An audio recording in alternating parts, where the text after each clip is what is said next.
Good morning, guys. And here we are in another discussion of our topic in module 1, which is body systems. So, what is the importance why we are studying the body systems, the structures and the function, or the anatomy and the physiology of our body? This is because we will study in module 3 the different types or the diseases of every body systems. So we need to know what is the normal first for us to understand the abnormal or the diseases. So let's start.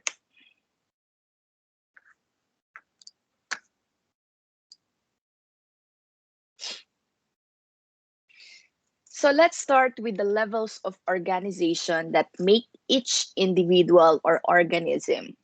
So as an individual, we are made up of different cell. What is cell? Cell, it is a basic unit. It is a basic unit of life. So we all know since elementary days that cell is the basic unit of life. So in the cell, there are different structures. First, we have the organelles, we have the nucleus, we have the cytoplasm, and the cell membrane. So what is organelles? Organelles, it is the structure inside the cell. Nucleus, it is the brain of the cell. It contains all the information the cell needs to do its job, grow, and reproduce. Cytoplasm, it is a jelly-like substance where organelles float. And cell membrane surrounds the cytoplasm and gives the cell its shape. So when there is a collection of cells, when you put cells together, okay, it will make up a tissues. So that is the definition of tissues. For example, you have a group of cell in your heart. So that's called cardiac tissues. So tissues have different types. We have the epithelial, we have the connective tissue, and we have the muscle tissue. When we're talking about epithelial tissues, those tissues which lines your internal structures. It forms the mucous membranes that lines your digestive, respiratory, urinary, and your reproductive system. When we're talking about connective tissue, you will always remember that connective tissue is, one example of connective tissue is your blood. Blood connects one part of the body to different part of the body. Another example of connective tissue is bone, cartilage, ligaments, tendons, and fatty tissues. Lastly, is muscle tissue. Muscle tissue, as we all know, that muscle produce movement. So these are the tissues which produces movement. So these are the examples of the types of tissues: epithelial, connective, and muscle tissue.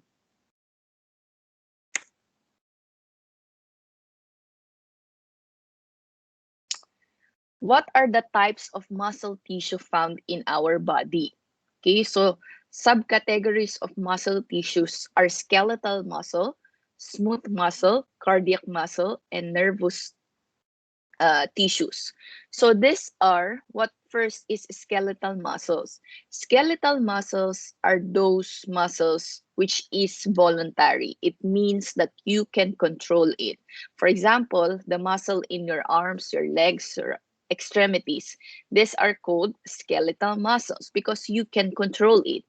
When we're talking about smooth muscles, those muscles which lines your intestines, your stomach, and your blood vessels. Those muscles are involuntary.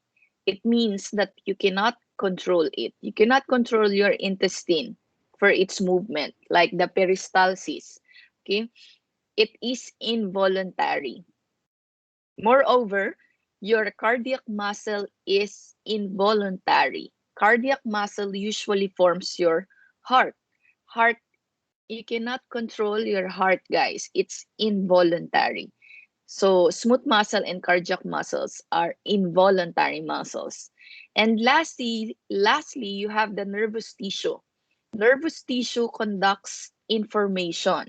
So it can conduct information from outside going to the brain and then brain to the outside. Examples are brain, spinal cord, and nerves. So these are the types of muscle tissues found in the body. So after tissues, okay, if you combine these tissues together, okay, to form a group, these are called organs. This group of tissues functioning with a similar purpose. So example of your organs are your liver, your eyes, your nose, your intestines, your stomach, your reproductive system like uh, your uterus, and so on. So when you group the organs together, it will make your system.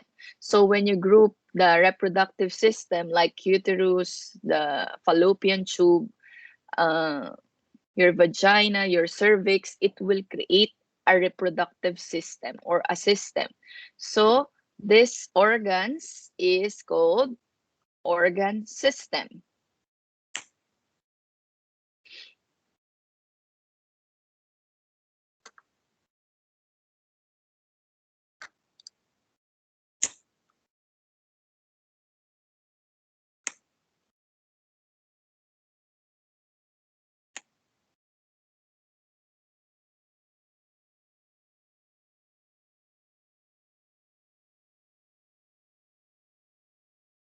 Umagan.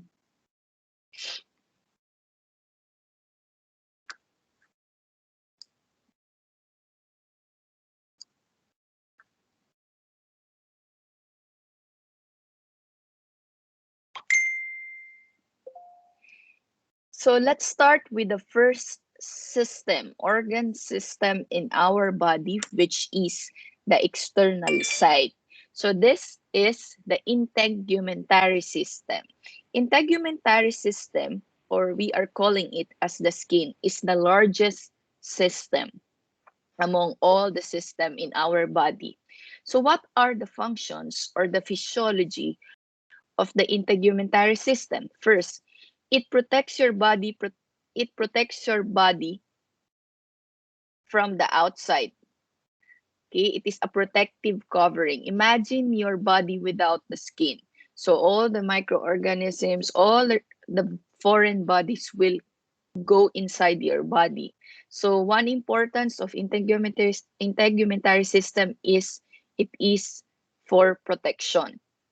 It prevents also microorganisms and other substances from entering the body. It prevents excess amounts of water from leaving the body. Without your skin, the water inside your body will leave your body. Okay? If that happens, you will lose this water and will become dehydrated, and it will be a life-threatening situation. Also, it protects your organs from the injuries. Imagine yourself without the skin, okay? So all your body organs will be visible. And who will protect it? Only your integumentary system. Nerve endings in the skin sense both pleasant and unpleasant stimulation. There are some nerve endings which is present or located in your skin which can attracts those stimulants, okay, coming from the environment. So for example, if you touch a hot object, okay, there is a hot uh, nerve hot uh, nerve endings on your hands.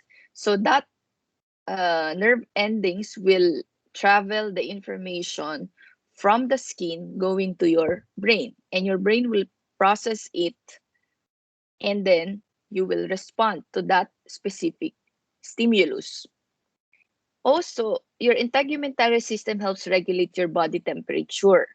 It also stores fat and water. Okay, one part of your layer of your skin is your subcutaneous tissue. Usually, the fats is stored in the subcutaneous tissue. So we have three layers of the skin. The outermost layer is called the epidermis.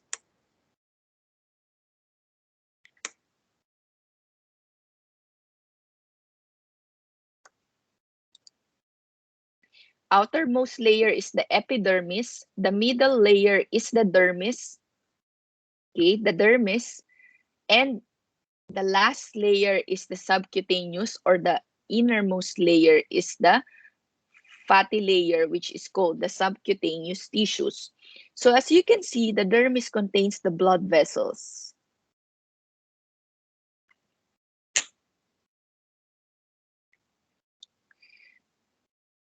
So in your skin, there are different appendages, okay, which are the hair, nails, sweat glands, and oil glands, which has different functions. Your hair covers the entire body, except the palms of your hands and soles of your feet.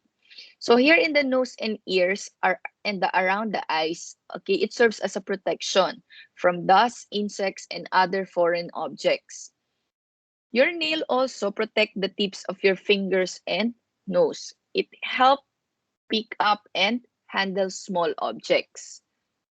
So you will see your nail, okay, if you have uh, poor circulation, you just see your nail, okay, the color will be changed, like it will be color bluish in color. It means that you have a poor blood circulation. So one indication that you have poor blood circulation is by looking on your nail beds. Sweat glands. Sweat glands is also called as sudoriferous glands. It helps the body regulate the temperature. And you have the oil glands or the sebaceous glands. Lie near the hair shafts. They secrete an oily substances into the space near the hair shaft. If you have overactive oil glands, okay, what happened to you? That's the reason why you're having this acne or pimples, because you have an overactive sebaceous gland.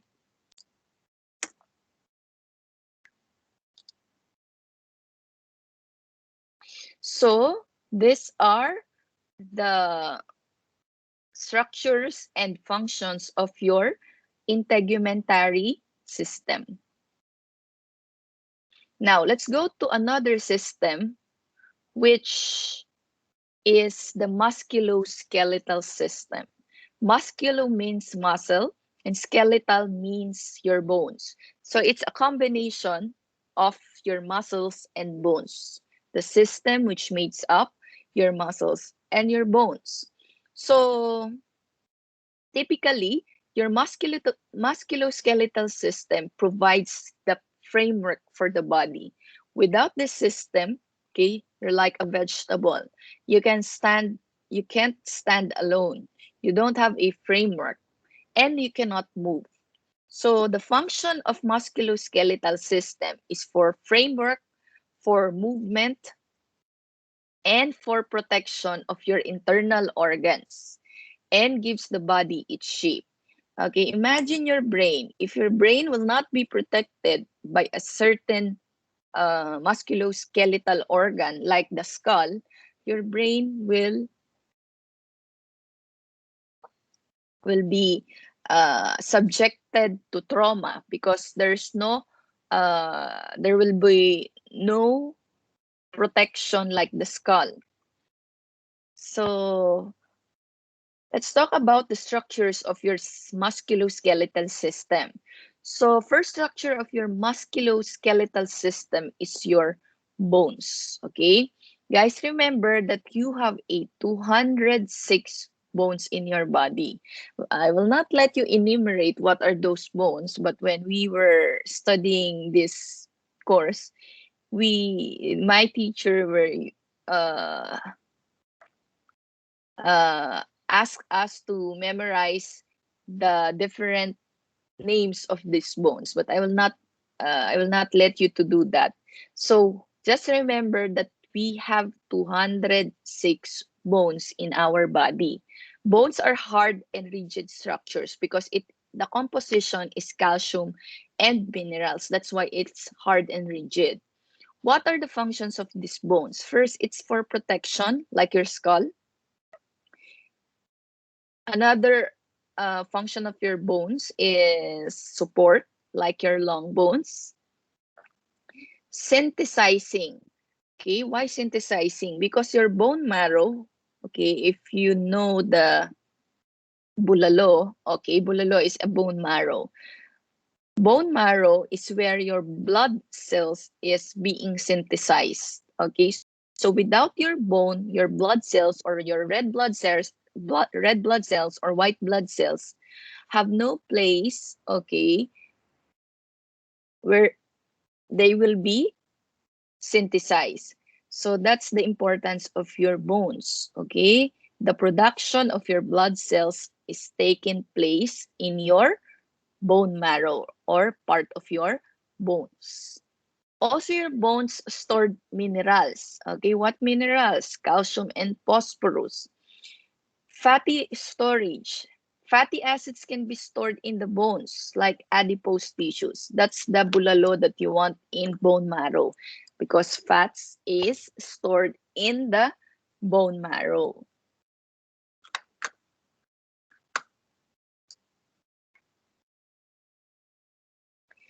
Also, your bone serves as it balances your pH. Bones can release or absorb alkaline salts and help blood to stay at right pH level. pH level means the acidity and the alkalinity of your blood. It should be in balance. Okay? Detoxification, bones can absorb heavy metals and other toxic elements from the blood. It also serves as an endocrine function. It releases hormones that act on kidney and influence blood sugar regulation and fat deposition. It also serves as calcium balance. Bones can raise or reduce calcium in the blood by forming bone or breaking it down in a process called resorption.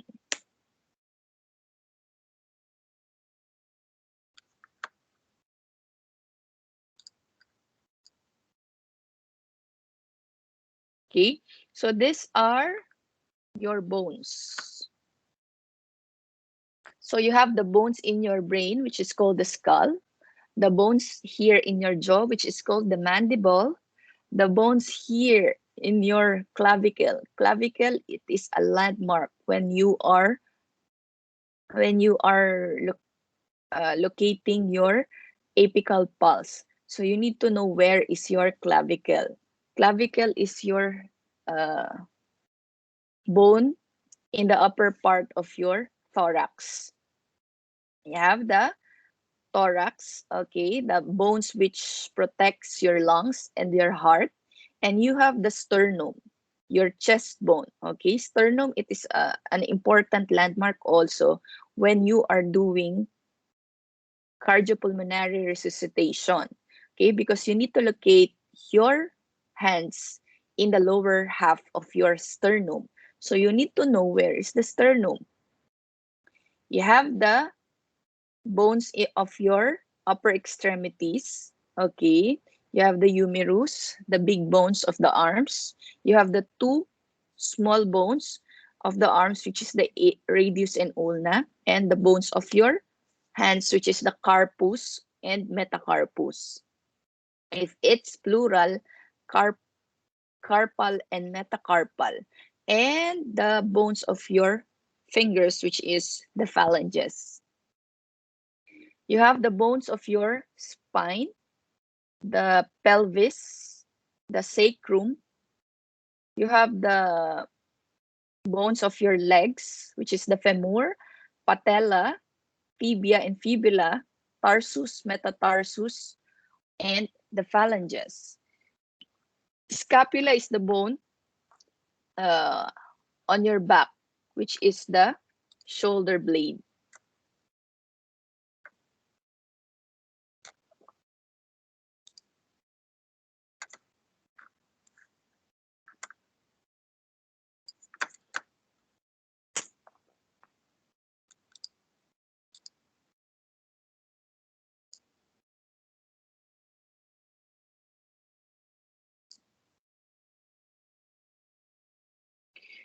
So we finished the bones, the structure of the bones. Let's go to another structure of the musculoskeletal system, which is your joints. Joints, it is the point at which two or more bones meet together. For example, you have the joint in your knee. Okay, so one bone connects to the other bone. Okay, it's because of your joint. Another structure of your musculoskeletal system is your muscles. Let's go back to joints. When your joints is affected, we have this condition which is called arthritis. Okay, we have three different types of arthritis. We have the osteoarthritis, we have the rheumatoid arthritis, and you have the what's the other one? Gouty arthritis. So another type of your or structures of your musculoskeletal system is your muscles. Your muscles, as I've told you, you have different types of muscles. You have the skeletal, the cardiac, and the smooth muscle. Skeletal muscle are the muscles that you can control or voluntary, like your uh, muscles in your legs and arms. Cardiac muscle is in your heart. Okay, it is involuntary muscle. Smooth muscle is also involuntary muscle. So those muscles which is located in your stomach, intestines, blood vessels, and other body organs. So what are the functions of your muscles? First, it's for movement, it's for your posture, and it's for production of your body heat. So these are the different types of muscles in our body. So the common muscles here are your deltoid. Okay, deltoid muscle is the muscle here in your arms. This is where your injection or intramuscular injection is injected.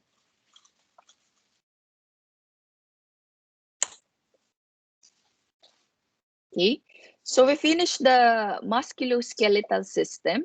Now let's go with the next system or the complicated system, the most complicated system in our body, which is the nervous system. As I remember my college days, this was the most difficult uh, system that we studied, the nervous system, because its complexity, because of the brain, the spinal cord, and these neurons.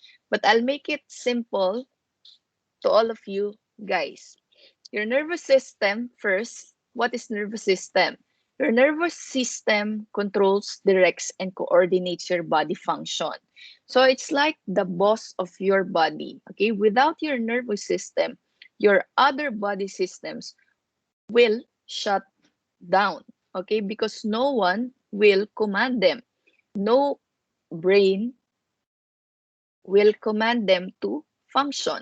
So that's how important your nervous system is. So any diseases which affects your nervous system, it will complicate also to the other system because nervous system is the commander of your body.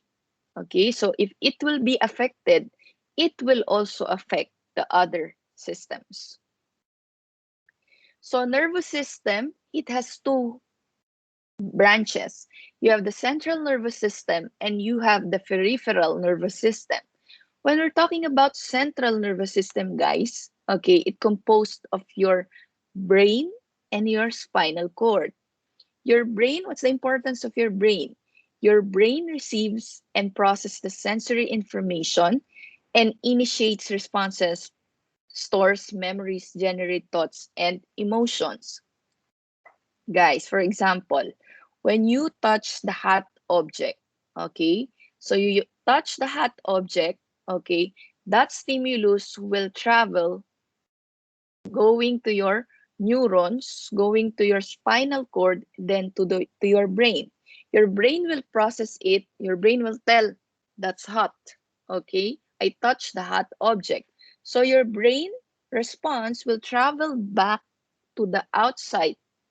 Okay, going to your finger, uh, which touch the hot object. And what you will do, you will remove your hands and you will say, ouch. Okay, so that's important. Your brain is, it processes the information that happen in your body. Spinal cord, it's like a bridge, okay, from the outside stimulus going to your brain. When your spinal cord is being cut, okay, or it's being affected by a certain disease, the information from the outside stimulus or the outside world will not reach the brain because the bridge is cut. So that's how important your spinal cord is. Another branch of your nervous system is your peripheral nervous system. So your peripheral nervous system is subdivided into two, your motor neurons and your sensory neurons. Okay, neurons is the basic unit of your nervous system. It's like neurons, it's like a unit of electricity. Okay, when you put together the neurons, it will create a nerves. So what is motor neurons? Motor neurons, it is CNS to muscle and glands. Okay, so central nervous system, it will affect to your muscles and your glands. When you're talking about sensory neurons, your sensory organs to CNS. So most of the time, your motor neurons, it's like involuntary, and your sensory neurons, it's voluntary. Why? When your motor neurons affected the muscles and glands,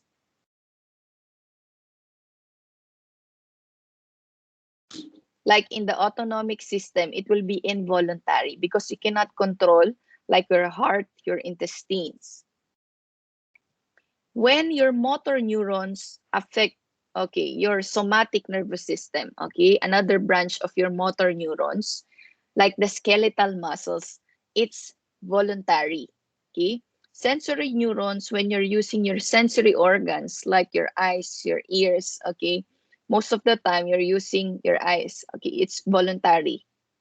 You can move your eyes, you can blink your eyes. So your motor neurons, as I've told you, it's divided into two.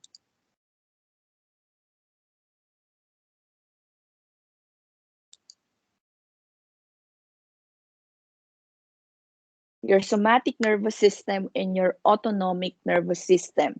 Your somatic nervous system controls voluntary movement, so it is voluntary, and autonomic nervous system, it's involuntary responses.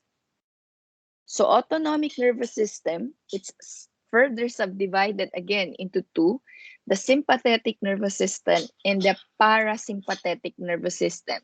We're talking about sympathetic division, the fight or flight. When you lift an object, okay, and a heavy object, it is also called as an adrenaline rush. Sometimes we are called as humans are called superheroes. because of their sympathetic division. Okay, for example, you are in fire. Okay, what happened? You can lift heavy objects, your refrigerator, your washing machine, because your sympathetic division is working. Okay, because it's working during emergency situation, the fight and flight. While the other is parasympathetic division, it is rest and digest. That's why I'm always telling my student how they will differentiate sympathetic and parasympathetic. Parasympathetic, rest and digest. Parasympathetics is for pahinga. Okay? When you're sleeping, when you're resting, that's how when your parasympathetic division is working. Okay? What the parasympathetic is doing, it's digesting food. Okay? Some function or processes is taking place at that moment. While sympathetic, if there's an emergency, there's a calamity, this sympathetic division will work. So that is the branches of your nervous system.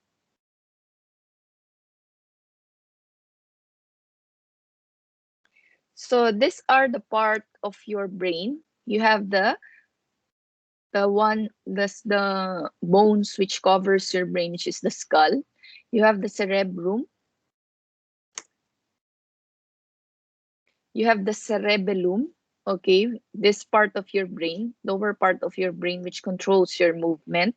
Cerebrum, it is in the upper part, okay, which contains your memory and your other brain processes.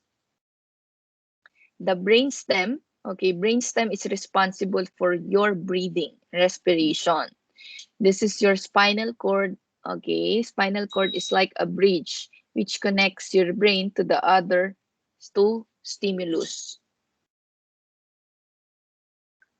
So these are your nerves. Nerves, which is located in different parts of your body, okay, which further branch out to going to your spinal cord, then going to your brain.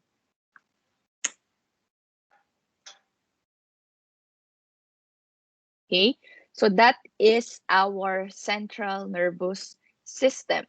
So now let's go to your sensory organ. You have the eyes, okay, the five senses. You have the eyes. Eyes is for vision. You have different layers of your eyes. You have the sclera, the choroid, the retina. Okay, sclera, it is the white of your eyes, the outer layer. Your choroid is the second layer, wherein your blood vessels, your ciliary muscles, and iris make up your choroid. Iris gives the eyes its colors. Some eyes, there is a brown color, bluish color, black color. Okay, that is your iris. Your pupil, it is the structure in the opening in the middle of your iris. The innermost layer of your eye is called the retina. It has a receptor for vision and nerve fibers. When your retina is being affected, okay, is being disrupted, you can be blinded because retina is the innermost layers and contains the nerve fibers connected to the optic nerve. Cornea, where light enters the eyes, and the humor, very important because without this humor or the water in your eyes, it will uh, it will help your eyes to shape and in position, and it will protect your eyes from dirt and other foreign uh, foreign objects. So you have two types of humor. You have the aqueous humor and the vitreous humor. As you can see, the aqueous humor is located. Usually, this vitreous humor, this is located on the back of your eyes, and the aqueous humor, it's in the front part of your eyes.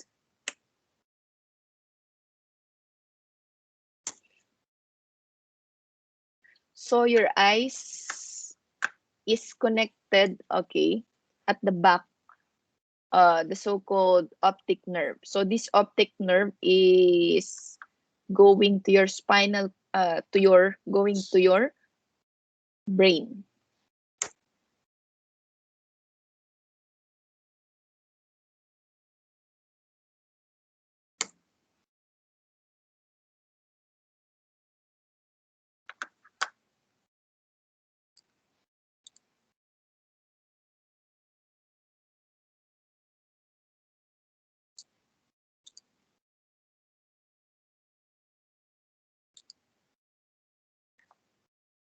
So next sensory organ is your ears.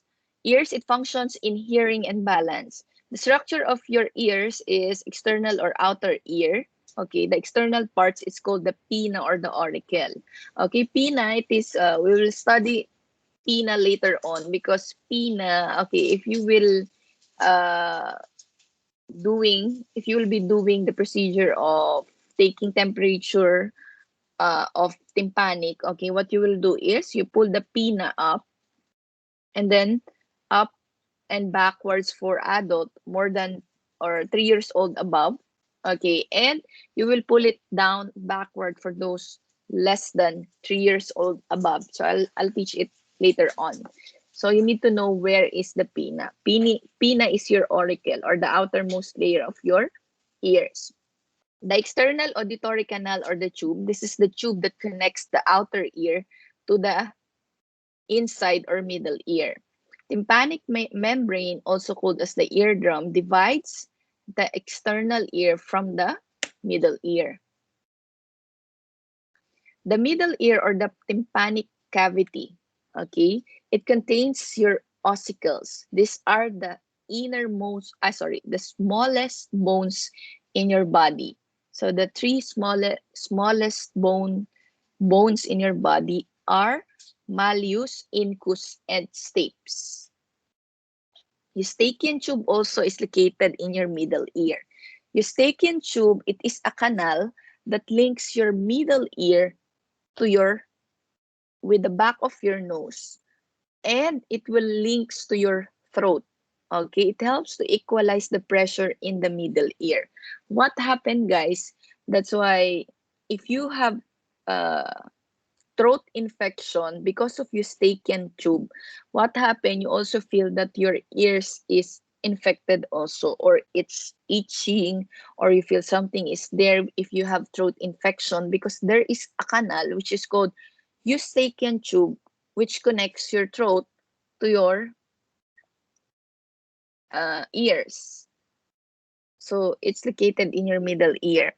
Your inner ear contains your cochlea, okay, contains the nerves for hearing. The vestibule contains the receptors for balance, and the semicircular canals, which contains receptor for balance.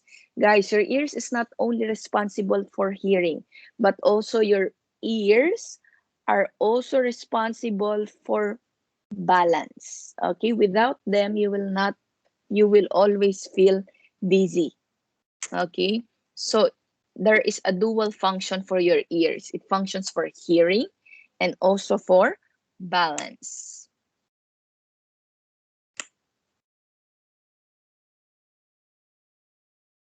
So this is your ears. The nerve which is connected to your ears is called acoustic nerve. This is the eustachian tube which is connected to your throat and your nose. Okay, so your nose is the organ for smell. Okay, the structures of your nose is external meatus, external nostrils, the septum, the nasal passages, the sinuses. Okay, so the nostrils, it is also the start of your respiratory system. The air enters your nose. Okay, so it is also part of your respiratory system. What is the relevance of your sinuses. Your sinuses, 4 pairs of your air-filled cavities, also line with your mucous membranes. If you have sinusitis, inflammation of your sinuses, what happened? It will be red in color, and you feel that you have lightheadedness because your sinuses uh function for balance, for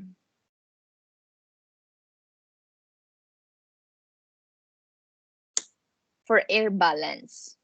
So these are your nose.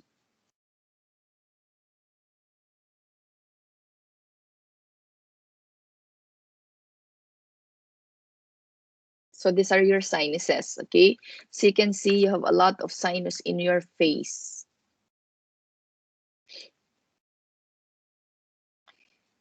We have also one sensory organ which is called the tongue. So tongue is for sense of taste.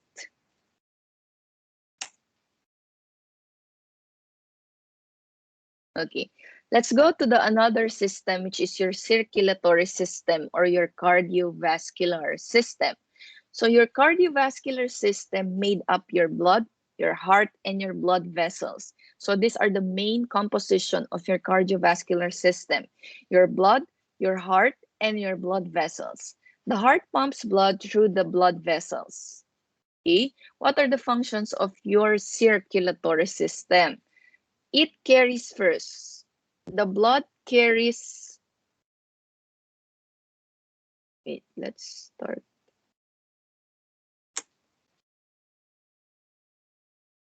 Okay, let's go with the first structure of your cardiovascular system, which is your blood. Okay, blood is the river of life.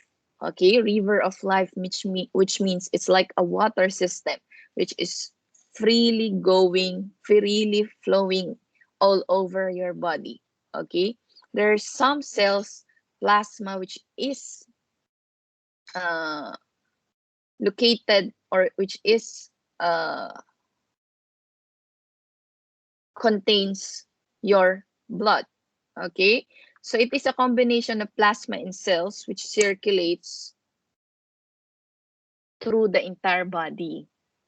Okay, your blood contains sugars, minerals, oxygen, nutrients, and hormones. So we have different structures of your blood. You have the red blood cell, the WBC, or the white blood cell, and the platelets, and the plasma. So first, let's study what is red blood cell or erythrocytes. They are the shaped like slightly indented flattened disc, and mainly your red blood cell transport oxygen to and from the lungs. Okay, your hemoglobin is attached to your red blood cell, and this particularly or specifically hemoglobin contains your oxygen. So when your hemoglobin is down, okay, that's why when you are checking your hemoglobin in your laboratory and it's below normal, what they will do is they will transfuse your blood, because the importance of your hemoglobin is it attach oxygen. Okay, and oxygen is your basic needs, the basic requirement of your life. So your life will be detrimental if your hemoglobin is low because it contains oxygen. WBC or leukocytes, it's the soldiers of the body. Okay, without your WBC, you cannot protect your body from certain infection, from viral infection. Okay, because WBC serves as the soldiers of your body, or the leukocytes. Plasma, on the other hand, or thrombocytes, it is the one which prevents bleeding or interact with clotting proteins. Okay, this the clotting. It has a clotting mechanism. Okay, which prevents or stop bleeding. Imagine when you are injured, you have the wound. Okay, without these platelets, you will continuously bleed. Okay, that's why if your platelet is down, okay, like in dengue hemorrhagic fever, what happened to dengue hemorrhagic fever? The platelet is down, okay, down. That's why there is a risk of bleeding. That's why they will transfuse platelet concentrates. So it will increase the platelet contents to to prevent bleeding. So what are the functions of your blood? It will supply oxygen, as I've told you, specifically your hemoglobin of your red blood cell. It provides nutrients to cells such as amino acids, fatty acids, and glucose. It removes waste materials like carbon dioxide, urea, and lactic acid. It protects your body from infection because of your WBC. It transports hormones from one part of the body to another. It regulates your acidity or pH levels and body temperatures. It engorges parts of the body when needed. For example, penile erection and a response to sexual arousal. And blood, it is protective action against disease. So these are the usual functions of your blood. Another structure of your cardiovascular system is your heart. Heart, it is the pumping organ of your body. Okay, so without this pumping organ, your blood will not be transported to the other parts of the body.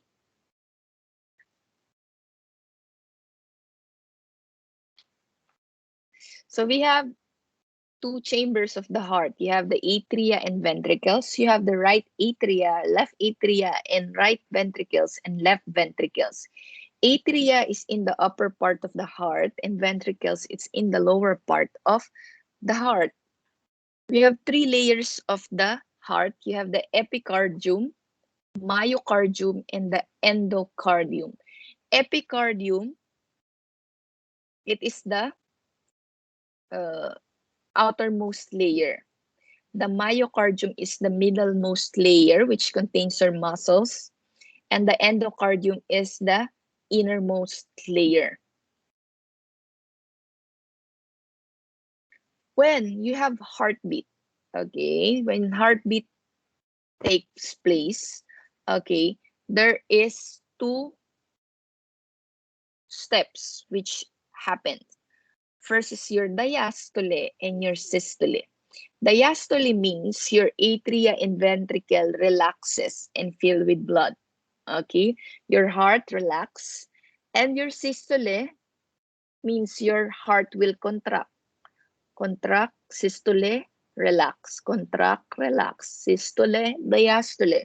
So uh, that is why you have this heartbeat, because of diastole and systole.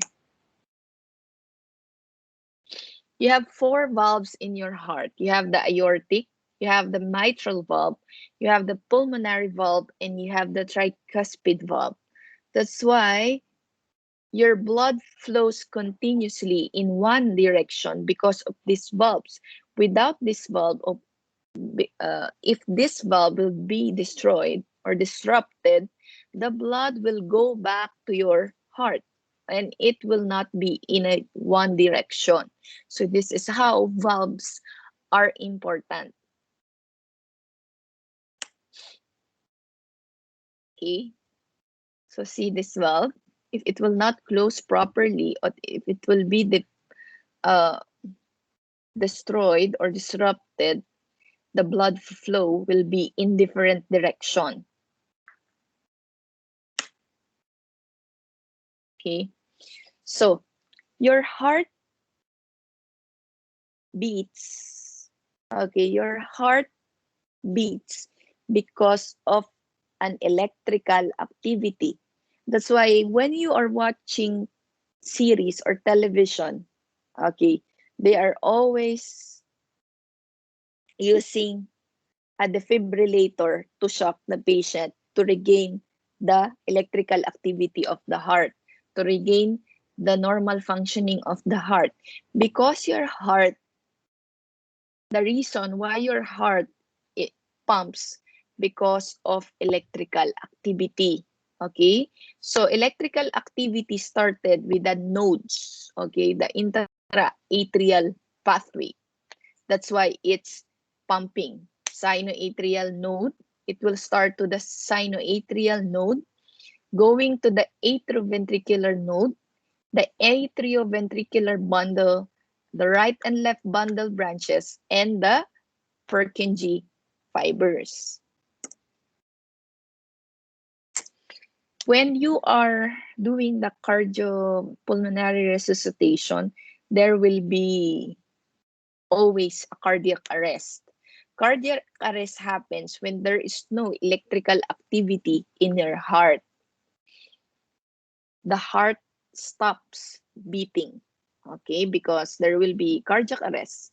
There's no electrical activity, so you will do CPR. Okay. Next, another structure of your cardiovascular system is your blood vessel. Your blood vessel are those body tissues and cells where blood flows. Okay, so you have three types of your blood vessels. You have the arteries, your veins, and capillaries. Your arteries are oxygenated blood, carry blood away from the heart, away. So um, that's the keyword, away. A arteries, A starts with letter A, so away. It carry blood away from the heart. On the other hand, veins, it carry the oxygenated blood going back to your heart. So the more pressure is present in your arteries.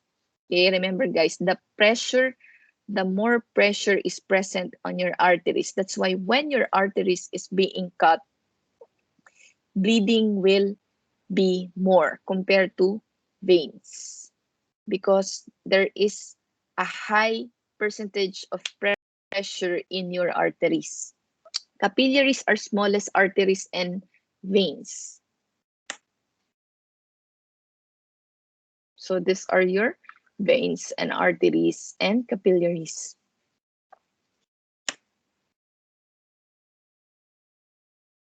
Okay, let's go to your lymphatic system. Your lymphatic system, it is a complex network that transports lymph throughout the body. It serves also as a defense mechanism for our body to protect ourselves or our system from foreign invaders. So what are the functions of your lymphatic system? Okay, it collects extra lymph from tissues and returns it to the blood. It defends the body against infection by producing lymphocytes and absorbs fats from intestines and transport them to the blood. The lymph, it is a clear structure of the lymphatic system. Lymph, it is a clear, thin, watery fluid. The lymph vessel is where the lymph is flowing. Lymph nodes, okay, if you notice, you have a lot of lymph nodes. If your lymph nodes is tender, or you can palpate your lymph nodes on your neck, okay, it means that you have infection, because the lymph nodes are the one filtering the microorganism. If you inhale a certain bacteria, okay, it will go to the lymph nodes. That's why your lymph nodes will be enlarged, because that's the defense mechanism of your lymph nodes, okay, that there is an infection on your body. And we have also the lymph organs, the spleen and the thymus. So what is the function of your spleen? Your spleen filters and removes bacteria and other substances. It destroys old red blood cells. It destroys old red blood cell. Your red blood cell will only live for 120 days. Then the spleen will destroy it. Saves the iron found in the hemoglobin, and it stores the blood. Thymus secretes hormones, and it's crucial in production, maturation, and differentiation of your immune T cells. Your immune T cells is a type of your WBC, which attacks foreign invaders. Your tonsils or the lymphoid tissue. Your tonsils is important. It enables them to protect against inhaled and swallowed foreign objects. That's why your tonsils is inflamed if you inhaled or swallowed foreign bodies. Bone marrow. Bone marrow, it is here where the B lymphocytes of the immune system matures or synthesize. This is your lymphatic system.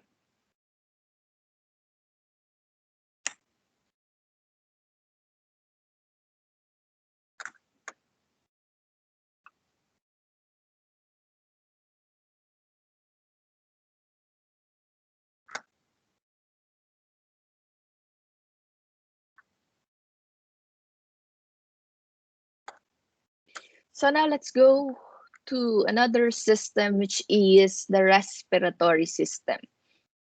The respiratory system, guys, it's made up the organs involved in the exchange of oxygen and carbon dioxide. The function of your respiratory system is gas exchange. So if you inhale, you'll inhale oxygen, then you will exhale carbon dioxide.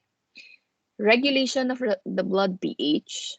For sound production is being produced on your voice box, which is your larynx.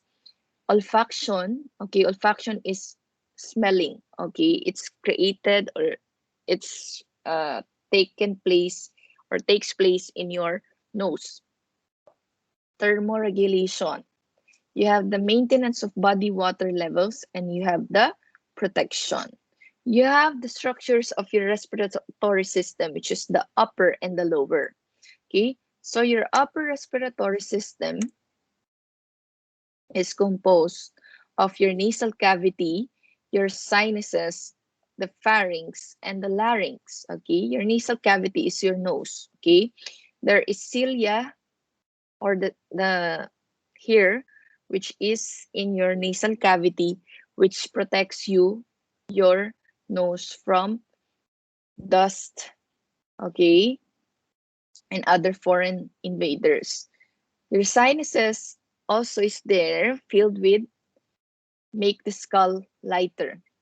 Pharynx. Pharynx is both a respiratory system and a digestive system.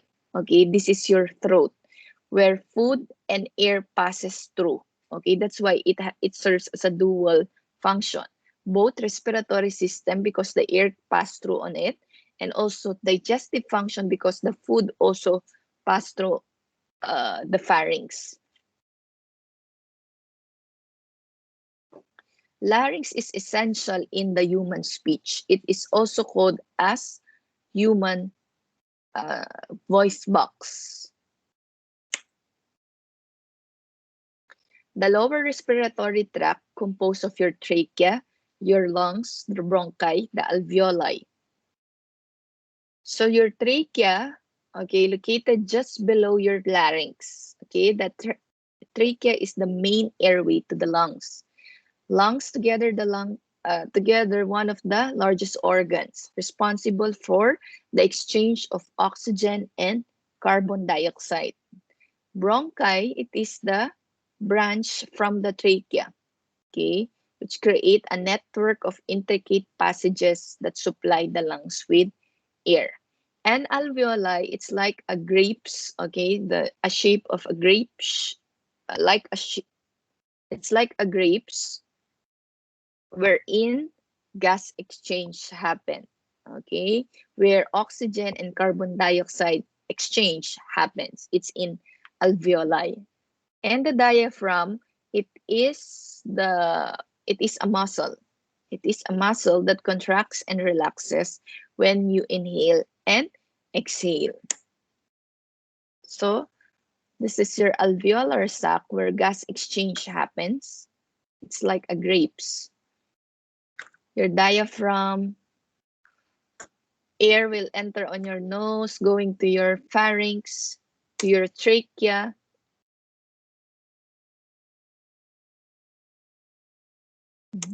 Larynx, your bronchus, your lungs, going to your alveolar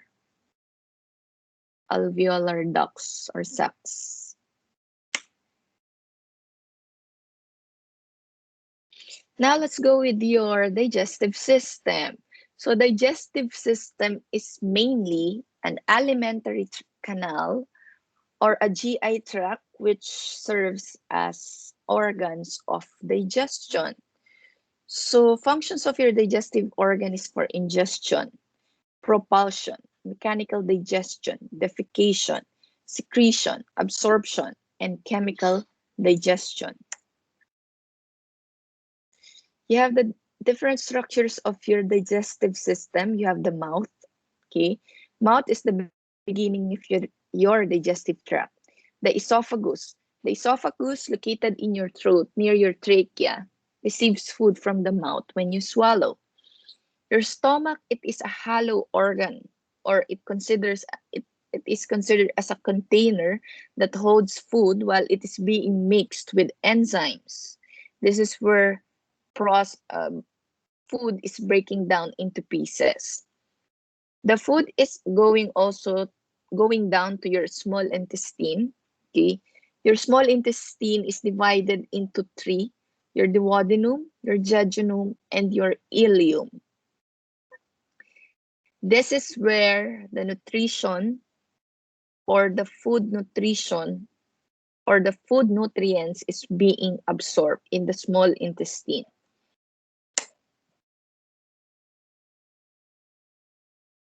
We have also the structure of pancreas. Guys, pancreas is very important because it secretes a digestive enzymes which breaks down protein, fats, and carbs. Pancreas also is the one who releases the insulin. Insulin, it is a hormone which is responsible for what? Decreasing insulin in your blood. Another hormone which is released by pancreas is glucagon. If insulin decreases the blood sugar, glucagon increases the blood sugar. If you need to increase blood sugar in your brain, like during hypoglycemia. Next structure of your digestive system is your gallbladder. Gallbladder, it stores your bile, the greenish. What is bile? The greenish substance, okay, which is created by the liver. What is the relevance of your bile? This greenish substance or bile, okay, this is the one which a substance used to digest the fats.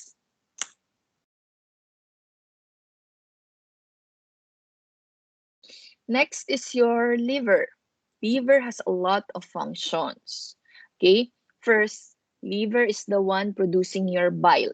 Okay, bile is important to break down your fats. Imagine yourself if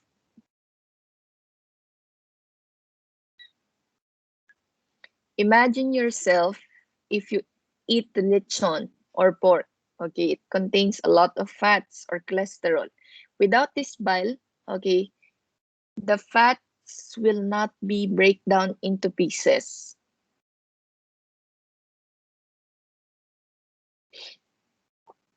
Liver also is important for the production of certain proteins for blood plasma. Production of cholesterol and special proteins. It store and release glucose. Okay, if you don't need glucose, if you have an excess glucose in your blood, what the liver will do, it will store the glucose.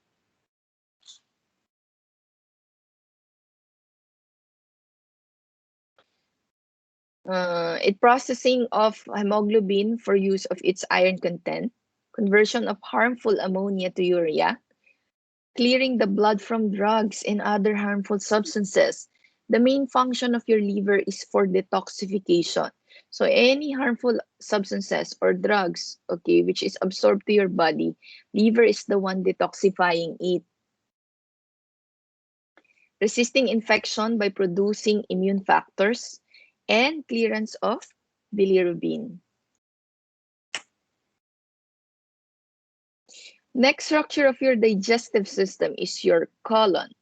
Colon or large intestine, okay, it is a 6-foot long muscular tube that connects the small intestine to rectum. You have the ascending colon and the descending colon, and you have the sigmoid colon. It is a highly specialized organ that is responsible for processing waste so that emptying the bowel is easy. The main responsibility of your large intestine also is it absorbs water. Okay, that's why if you have colostomy, the incision or the opening in your colon, you will see that the poops, okay, the poops is formed already because the main function of your large intestine is it absorbs water. So the stool is already formed. If you have ostomy in your ileum or part of your small intestine, the uh, the stool is still watery because it's still in the small intestine. It's still not reach the large intestine.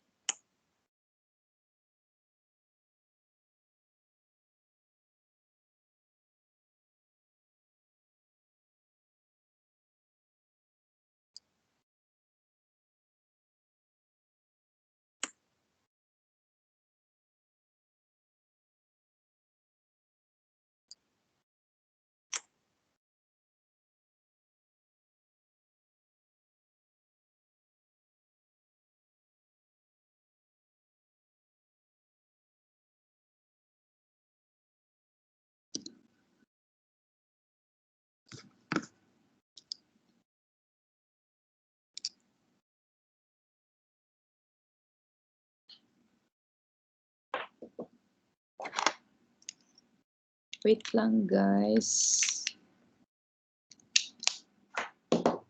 Hello, but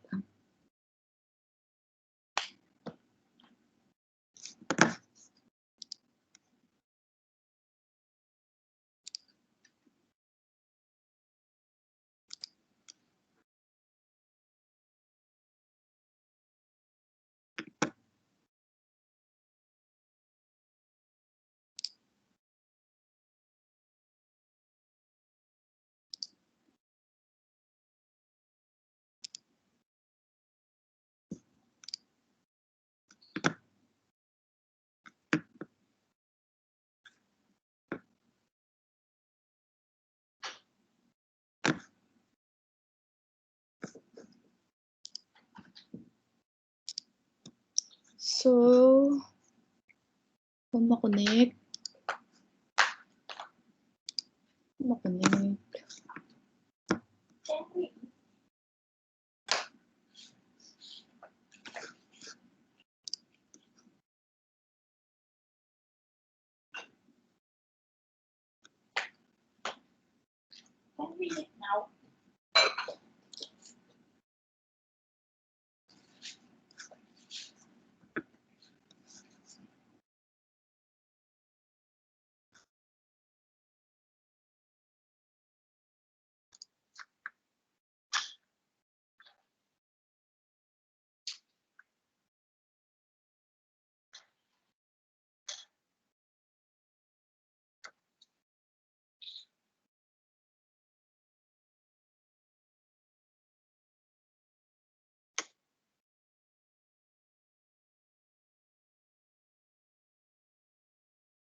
So the next part of your digestive system is your rectum. So rectum, it is an 8-inch chamber that connects the colon to the anus. It is the rectum's job to receive stool from the colon to let the person know that there is stool to be evacuated. And last part of your digestive system is your anus. Anus is the last part of your digestive tract. It is a 2-inch long canal consisting of the pelvic floor muscles and the two anal sphincters, internal and the external sphincter. So it is surrounded by your sphincter muscles that are important in allowing control of your stool. The process which is involved in the contraction, muscle contractions to move your food down the esophagus through the alimentary canal is called peristalsis.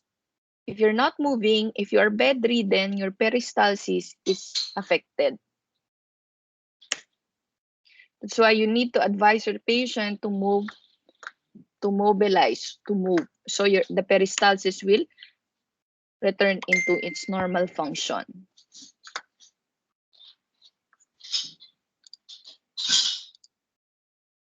Okay, so this is your digestive system. So your food will enter your mouth,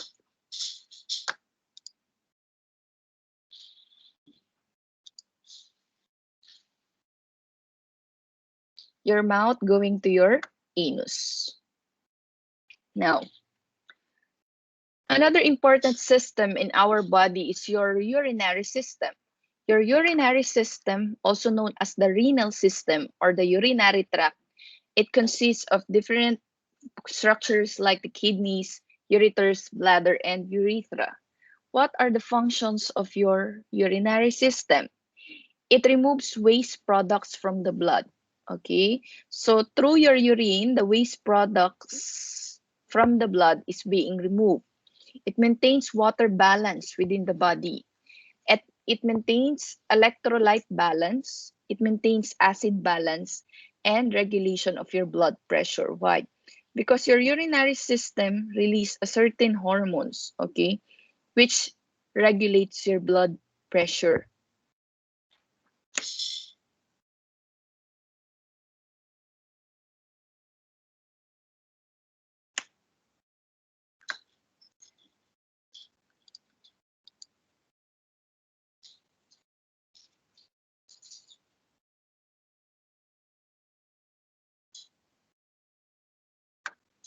Another structures of your urinary system,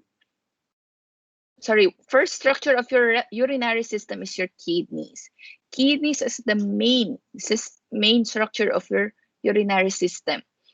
You have one pair of kidney. Okay, their function is to remove liquid waste from the blood in the form of urine.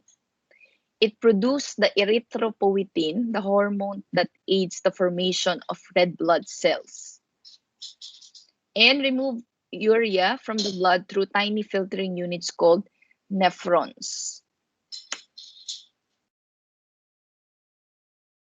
So if you have kidney failure, you will lose all of this function. You are anemic because your kidney will not produce erythropoietin for the formation of red blood cell. You cannot detoxify or remove waste product from your blood. That's why your blood can be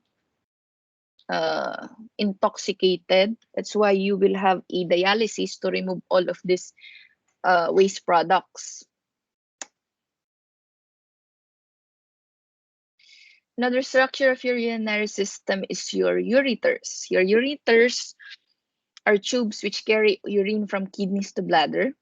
And your bladder, it is a triangle-shaped hollow organ located in your lower abdomen. Your bladder wall relaxes and expands to store urine, and it will contract and flatten to empty urine through the urethra. When you're receiving a spinal anesthesia, okay, during surgery, what will happen? It will relax your bladder. So what happened? You will have difficulty urinating. Okay. So the problem of having this anesthesia is you will not be able to pass urine. That's why you will be catheterized.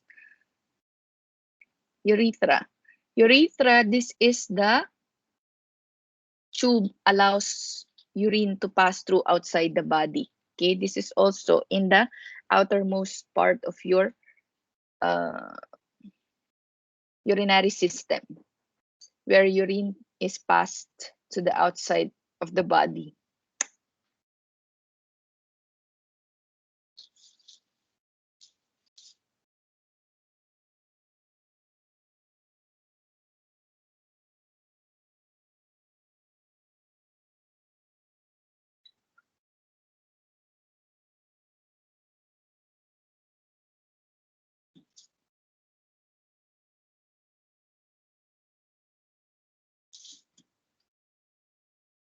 So these are your urinary system.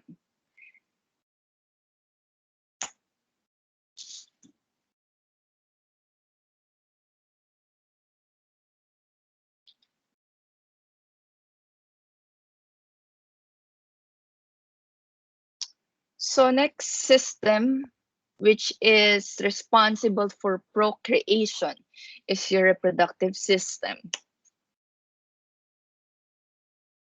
So you have the male reproductive system and female reproductive system. The reproductive system is very important for us, especially when we are doing hygiene.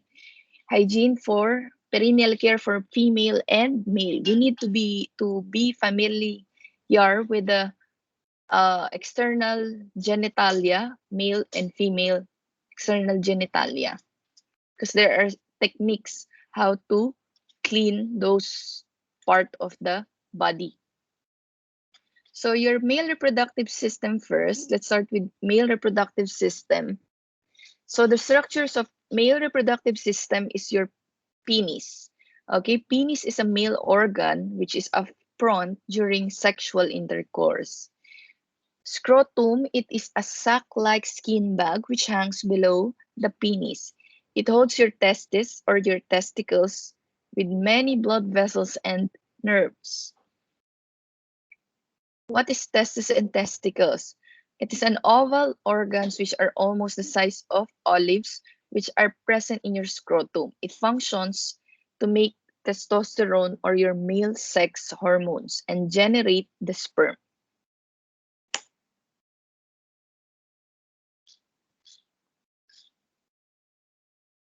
Another structures of your reproductive system, male reproductive system, is your the epididymis, the ejaculatory ducts, and the seminal vesicles. So these are the ducts or the structures which is responsible for the sperm cell transportation and ejaculation. You have the prostate gland also. It is a walnut size assembly which is present under the urinary bladder. It functions to contribute additional fluid for the ejaculation.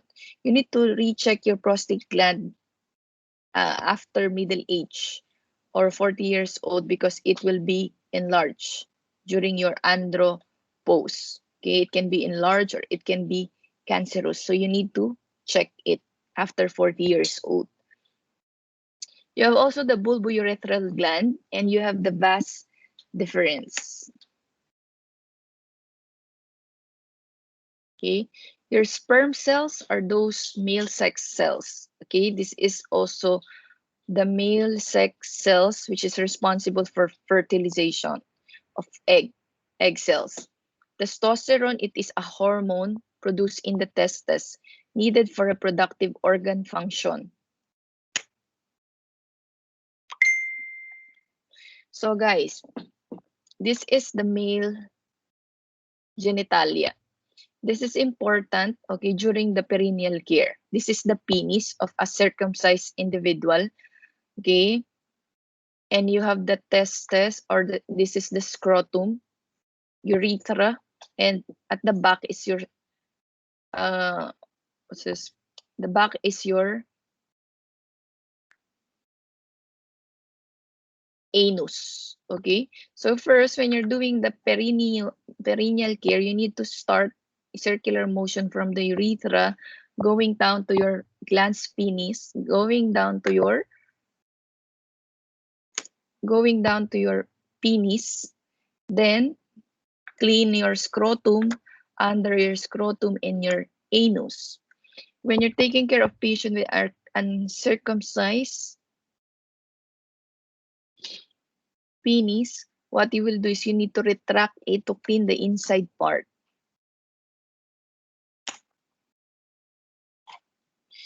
Let's go now to female reproductive organ. So what are the structures of your female reproductive organs? You have the labia majora. It protects and encloses the outside reproductive system.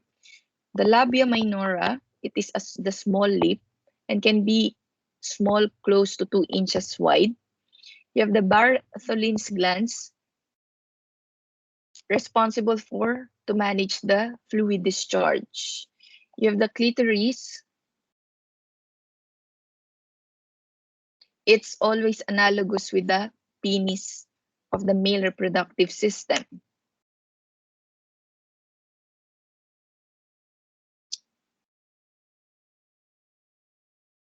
The internal reproductive parts of female is the vagina. It is a canal which joins the cervix to the external portion of your body. It is also called as the birth canal. Your womb or your uterus, where your fetus develops.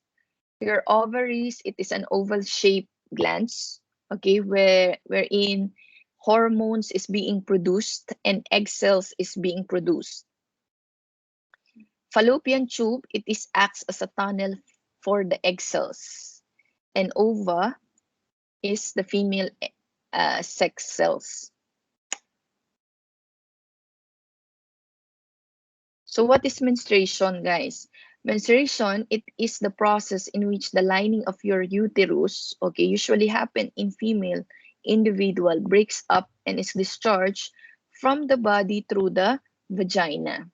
Okay, so if you reach puberty, menstruation will start. What's the term we use for the first menstruation? It's called menarche. So this is the external genitalia of female, which is usually we are cleaning during perineal care. So we have first clean the labia majora.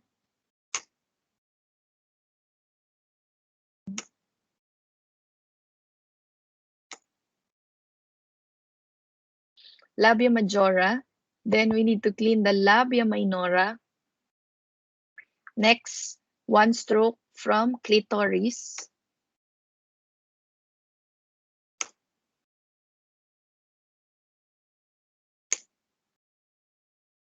Clitoris, urethra, vagina, going down to anus. So that's the technique we are doing in perineal care for female individual. Now is the endocrine system. Endocrine system is the system which regulates your hormones. What is hormones? Hormones, it regulates the activities of other organs and glands in the body. So we have different endocrine glands. We have the hypothalamus. These are the hormones which is secreted by the hypothalamus. We have the anterior pituitary, which secretes TSH and LH. Please read its main functions.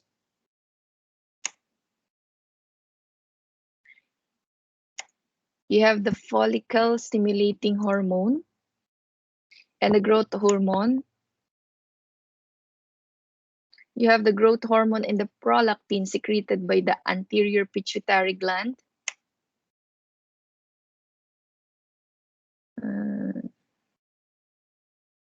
ACTH secreted also by the anterior pituitary.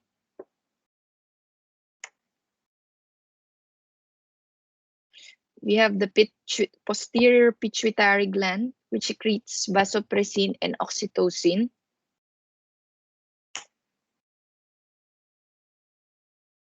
We have the T4 and T3, which is secreted by your thyroid gland.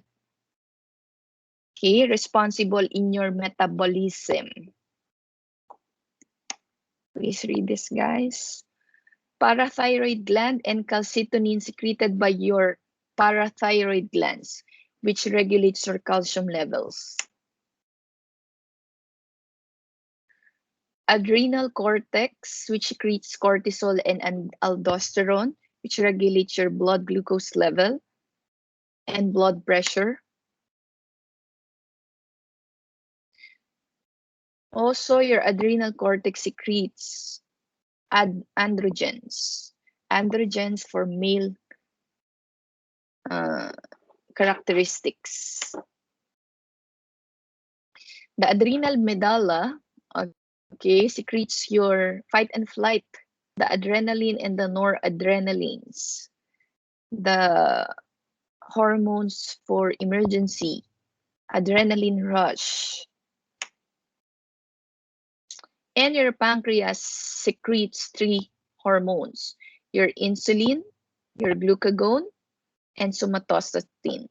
Insulin, which lower your blood glucose level, your glucagon increase your blood glucose level, and somatostatin inhibit glucagon and insulin release. You have also the ovary endocrine gland, which secretes estrogen and progesterone. Your estrogen is the hormone for the menstruation, okay? And then progesterone is the hormone for your mother, for the mother, okay? When you are preparing for pregnancy, this hormones takes place or acts on your ovaries, your breast and uterus. You have the hormones of secreted by the testes, which is testosterone. You have also hormones secreted by the stomach, which is gastrin and serotonin. And you have other hormones secreted by duodenum and kidneys. You have also hormones secreted by the heart, which is ANF, or atrial natriuretic factor. So these are the endocrine system. Last system that we'll be studying is your immune system. So your immune system protects the body from the disease and infection. Especially nowadays, the pandemic, you need to boost your immune system because this will protect you from the coronavirus. So your immune system has different structures. Your antibodies, your antigen, your phagocytes, lymphocytes, B lymphocytes, and the lymphocytes. All of these are the structures which protects you, or the WBC, or the white blood cells, the soldiers of the body, to protect you from foreign invaders. Antibodies, it is a normal body substances that recognize other substances. For example, if corona visited your body before, okay, the antibodies will be alarmed that these foreign invaders visited the body previously. Then, what is antigen? Antigen, it is a substance that causes an immune response, recognize and bind with unwanted antigen. And we have different types of WBC, the phagocytes, the lymphocytes, the B lymphocytes, and the T lymphocytes, which is responsible for protection from foreign invaders. So this ends our topic in body system. So any questions, please raise in our WhatsApp group. Thank you very much, guys, for listening. Bye-bye.